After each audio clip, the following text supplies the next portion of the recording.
It was a crisp autumn morning when Donald Trump, the former president of the United States, arrived in London. He had always been a man of great spectacle, someone who thrived in the spotlight.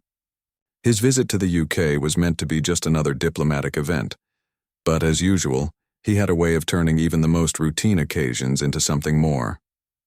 On the surface, it was a normal trip, but the reality was far from ordinary.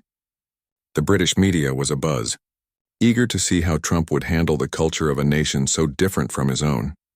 The event that Trump was attending was significant, an exclusive gathering of world leaders and dignitaries. It was not a place for casual visitors or tourists. Trump, however, had always been someone who loved to rub elbows with the most powerful figures in the world. He had a knack for making connections, even if they sometimes seemed more about showmanship than substance. Still, he was keen on making an impression, something that came naturally to him. Among the guests was an old acquaintance from his past, someone who had connections with the British royal family.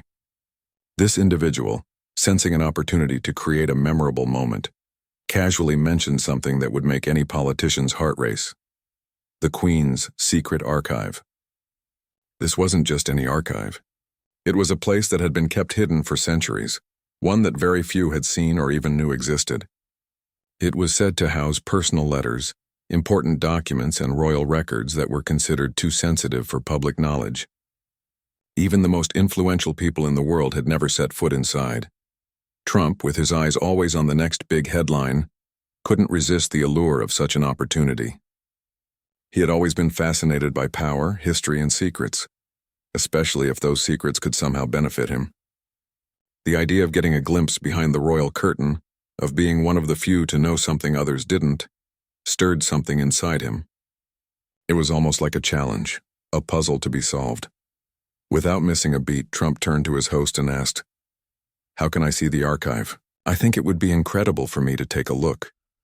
His tone was confident, almost as though he believed this was a request that could not be denied. The idea of him, a former American president, walking through the doors of such a mysterious place seemed like a perfect fit for his larger-than-life persona. The host hesitated for a moment. There was a polite smile, but it was clear that the offer wasn't one to be made lightly. The Queen's secret archive was not open to the public, nor was it a place that just anyone could visit. Even the most powerful people had to earn their way into the royal circle before they could gain access to such an intimate part of British history.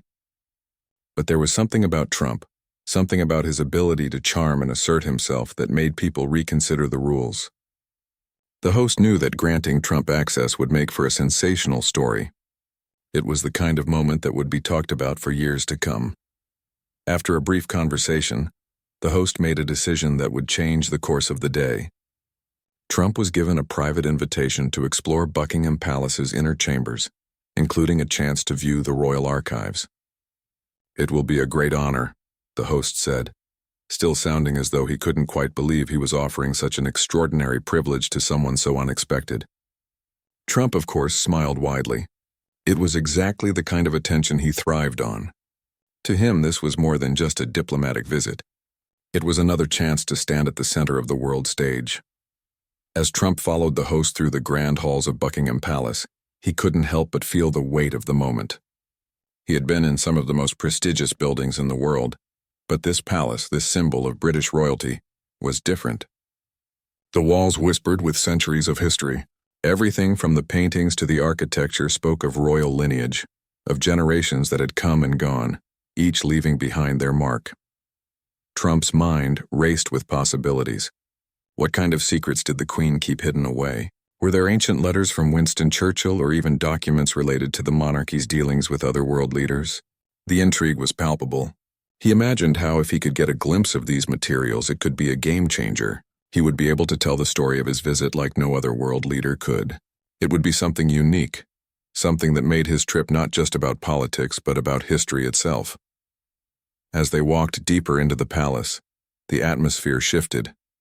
The bright, bustling energy of the public event was replaced by an eerie calm. The corridors were dimly lit, and the only sounds were the soft footsteps echoing on the marble floors. Trump's steps quickened, his excitement building with every passing moment. His thoughts were consumed by the prospect of being the first to see something so private, so protected. He imagined telling the story to his supporters, to the media, painting himself as the only man who had ever unlocked the secrets of the British monarchy. In his mind, this would be the headline that eclipsed everything else. They arrived at a heavy wooden door that seemed to loom in front of them, its presence more formidable than anything Trump had expected. This was it, the entrance to the Queen's secret archive. The moment felt surreal, almost like something out of a spy novel. Trump, always the center of attention, was ready to make his next big move. He reached for the door handle, a look of triumph spreading across his face. He was about to enter a space that had been off limits to everyone, including the most powerful leaders in the world. This was his moment, and he was determined not to let it slip away. The possibilities raced through his mind. Perhaps there were documents that could reveal the inner workings of British politics, the kind of information that no one outside the royal family knew. For someone like Trump, who thrived on competition and power, the idea of gaining exclusive access to these secrets was irresistible. But just as his hand touched the door, something unexpected happened. Standing just a few feet away, almost invisible against the backdrop of the palace, was a royal guard. Clad in his uniform, the guard's presence was silent, but his authority was unmistakable. He didn't say a word at first, but his stern gaze was enough to stop Trump in his tracks. For a moment, time seemed to freeze. Trump stood there, his fingers still resting on the door, unsure of what to do next. This wasn't part of the plan. He had been told that the archive was his for the taking, but here was a figure of unyielding authority blocking his way. The royal guard's calm and unwavering demeanor contrasted sharply with Trump's usual forceful personality. For the first time in a long while, Trump felt a sense of uncertainty. The guard's eyes remained fixed on him, silent yet powerful. What happened next would prove to be one of the most unexpected moments of the day. Trump, used to bending others to his will, now found himself confronted by someone who simply would not yield. The game had just changed, and Trump's confidence began to waver. As Donald Trump stood in front of the heavy wooden door, his hand still hovering over the handle, a sudden stillness settled around him. For a moment he felt the weight of history pressing in from all sides. Buckingham Palace, a building that had stood for centuries, was now more than just a place to Trump. It was a symbol of power and tradition that seemed to be both welcoming him and holding him at arm's length. But just as he was about to push the door open and step inside to see what lay beyond, he was confronted by something he hadn't expected: the royal guard. The guard stood motionless, his uniform sharp and pristine, his tall, imposing figure blocking the path to the secret archive. Trump, who was used to being the one in control, felt a rare moment of confusion. He wasn't sure what to make of the situation. In his mind, this was a simple request, a chance to see something extraordinary. Yet here was the guard, standing firm, silent but powerful, making it clear that his presence was not just a formality. He was there to uphold something far bigger than just a personal visit from a former U.S. president. Trump glanced at the guard, trying to gauge whether this was just a misunderstanding, or if the guard was deliberately stopping him. Surely someone as important as him had the right to enter a room, right? He had been invited to the palace, after all. He was a former world leader, and this was his moment. This kind of opportunity didn't come along every day. The very thought of being denied made his stomach churn. He had dealt with powerful people before, and most had been willing to bend the rules when he asked. This was different. The guard, however, wasn't going to be swayed. He didn't flinch, didn't take a step back. His expression remained impassive, and his eyes locked with Trump's. It was clear to anyone watching that this was no ordinary security guard. This was someone who had been trained to uphold the deepest traditions of the British monarchy. His job wasn't just about protecting a building. It was about preserving a legacy that stretched back over 1,000 years. The archives, those secret documents Trump so desperately wanted to see, were not just pieces of paper. They were part of a history that had been carefully guarded and protected. Trump's hand still rested on the door, but now, instead of feeling the excitement of anticipation, he felt a rising tension. It wasn't fear exactly, but something unfamiliar, a sense of being out of place. The guard's stillness was like a wall, an unmovable force. Trump wasn't used to being stopped, especially not by someone so calm and composed. But the more he stared at the guard, the more he realized that this was not a person who could be intimidated or persuaded. This was a man who understood his duty far too well. For a moment, Trump considered walking away.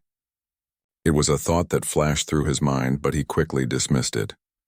He couldn't let this moment slip away. Not after everything that had led up to it. Not after the long journey and the media attention. He had already come this far, and the thought of turning back, especially in front of such an important figure, was almost unthinkable. So instead, he spoke. "I'm just here to see the archive," Trump said, trying to sound casual as if he were asking for a simple favor. He added a smile, hoping it would soften the situation. "You can let me in, right?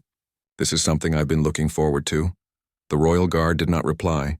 His face remained a picture of stoic professionalism.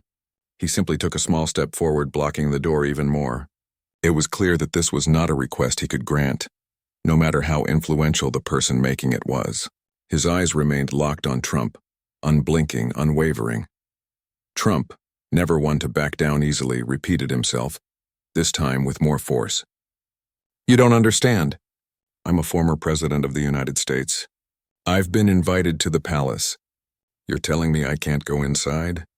There was a slight edge to his voice now, a sense of frustration creeping in. He wasn't accustomed to being denied, especially by someone who, as far as he could tell, had no authority to stand in his way. Still, the guard didn't respond. He simply remained where he was, silent but firm. His posture didn't shift. He didn't make any gesture of acknowledgement. It was as if Trump wasn't even speaking. In fact, the guard's calmness made the moment feel even more intense.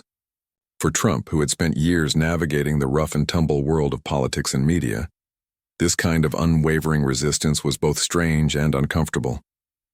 A sense of unease started to settle in. Trump had dealt with politicians, business moguls, and even heads of state who had tried to block his way before. But this was different. This wasn't about power or politics. It was about something much older, something more immovable than anything he had encountered. The archives, the royal guard, the entire palace, it wasn't something he could control, no matter how many deals he had made or how much influence he wielded. After a few long moments, Trump let out a sigh, a sound that betrayed a slight crack in his usual confidence. He knew that his usual tactics, force, charm, or persuasion weren't going to work here. He wasn't dealing with a politician or a business partner. He was facing a man who represented something far older and more sacred.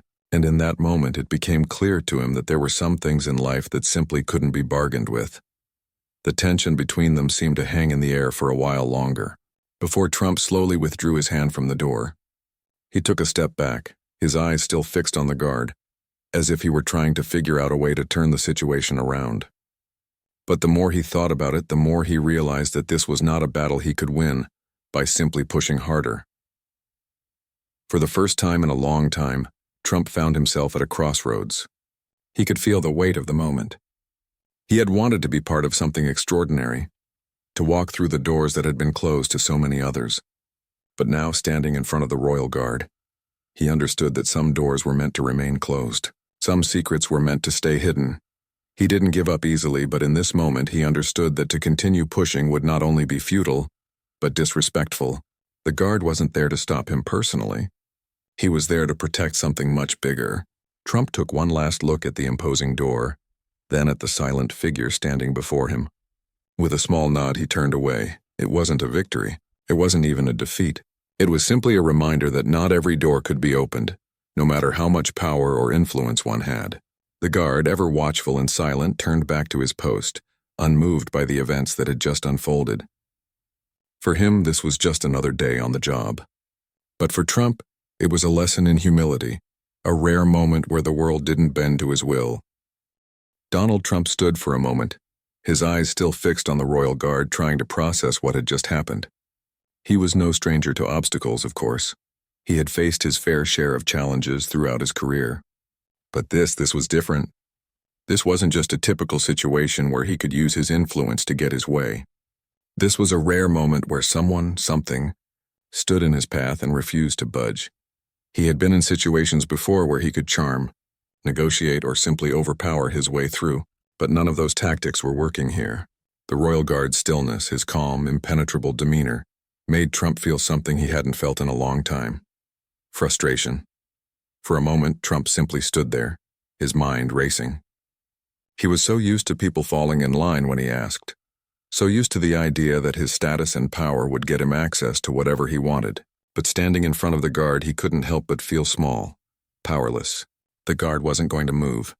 He wasn't going to bend. And no matter what Trump did or said, he wasn't going to gain entry to the Queen's secret archive.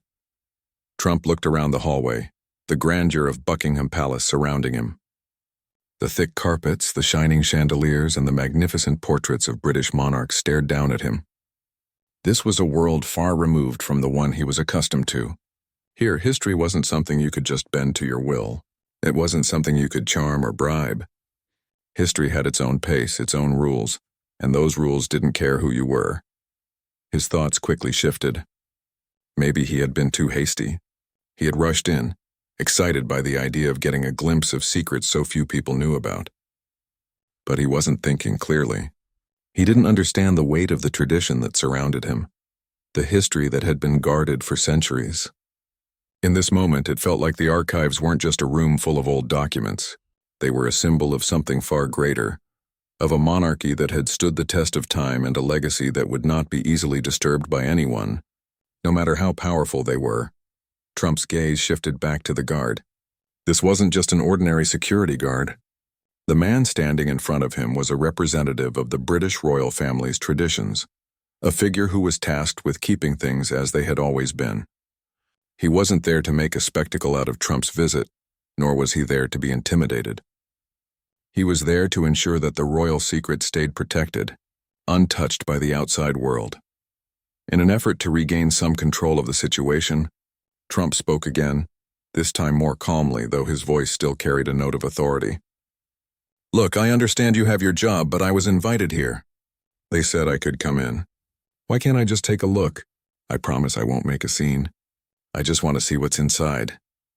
The guard remained silent as he had before, his eyes never leaving Trump. It was clear that the guard wasn't going to say much, but his posture spoke volumes. He didn't need to speak because his presence said everything.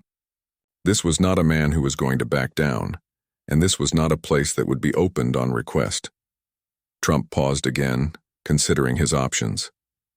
He had always been a man who believed in getting things done his way, and he didn't like being told no. But as he stood there in the grand halls of Buckingham Palace, he was forced to face the reality of the situation. The archives were not for him, not today. The guard was simply doing his job, and the job was to keep the secrets of the royal family intact. It wasn't personal, and it wasn't about Trump's status. It was about something bigger, something Trump, for all his wealth and power, couldn't change.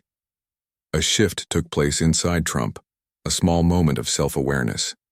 He wasn't a king, and this palace wasn't his to command. The history of Britain, the monarchy, the tradition, it was all so much older, so much bigger than anything he had ever built. There was a kind of respect for that, a recognition that some things should remain untouched. Trump didn't back down immediately. He was still the kind of person who liked to test boundaries, to push until he got what he wanted. But for the first time, he realized that this wasn't a battle he could win by sheer force. His words weren't going to open the door. His position wasn't going to make the guard move. The guard wasn't interested in who Trump was or what he had done. He was simply doing his duty, upholding centuries of tradition. There was a long silence as Trump mulled over his next move. He could try again, of course, but something told him that persistence wouldn't get him anywhere. He wasn't dealing with a bureaucrat or a politician who could be swayed with promises or deals. He was dealing with someone who represented a much deeper force, tradition, history, and the monarchy's secretive nature. The more Trump thought about it, the more he realized that the archives were something that wasn't meant to be explored by just anyone. The secrets contained within were meant to remain hidden, protected from public view and from people like him. This wasn't about being denied. It was about respect. The archives were a part of the royal family's legacy, and Trump was starting to understand that some things were simply beyond his reach. It was strange for him. For much of his life, Trump had been able to walk into rooms, make deals, and open doors simply by using his influence. But here, in the heart of Britain's monarchy, he had encountered a force that wasn't for sale. There was no amount of money, fame, or power that could unlock the secrets of the Queen's archive. It wasn't something that could be bargained for, not even by a former president of the United States.